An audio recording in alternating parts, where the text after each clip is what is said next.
السلام عليكم متتبعي نجار الخشب ديهاج، مرحبا بكم في فيديو جديد. بالنسبه لهذا الصالون خدمناه كله بالليطر ودرنا ليه بلاكاج ديال النوايي اللي كيجي تبارك الله زوين.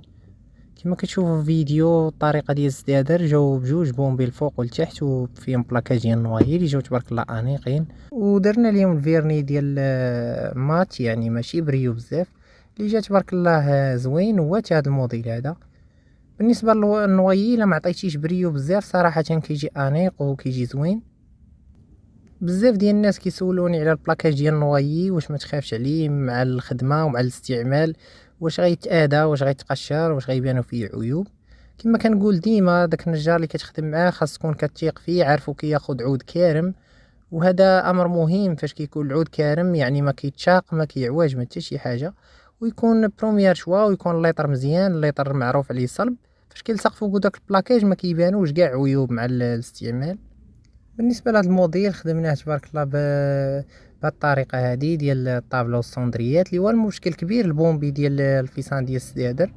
بالنسبه للبارداج خدمته بالخشب ديال البواروج كما كتشوفوا في الفيديو، باش الخشب ديال البواروج معروف عليه ما كيدورش وما كيعواش، بالخصوص هاد البانوات طوال وعراض، يعني كاين احتمال لا درناهم بالخشب ديال الليطر يدوروا. بالنسبه للخشب ديال البواروج جاو تبارك الله زوينين ما يمكنش يدوروا. بالنسبه للسدادر الفوق ديالهم ديما كنخدمهم بلانش بروميير يعني ونقي وكنفينيو مزيان، وهذا من الحويجات اللي كيعجبوا الكليان ديالنا الصراحه، كيبغيو الفينيسيو بزاف على الخشب. كما كنقول لكم دائما انا الاختصاص ديالي الخشب، وكنعطي حقه وطريقه في الخدمه، وكنخدم بيدي ومع فريق العمل ديال نجار الخشب ديهاش. كنديروا مجهود كبير باش تجي الفينيسيو عاليه، يجي ال 45 ريمه لبعضياتها، يجي داك البلانش اللي الفوق مفيني ما فيه لا معزه ما حرش ما حتى شي حاجه.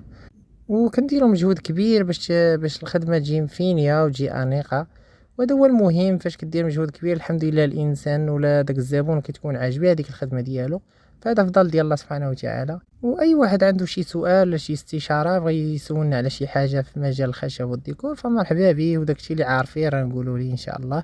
شكرا بزاف متتبعين نجار الخشب ديهاج.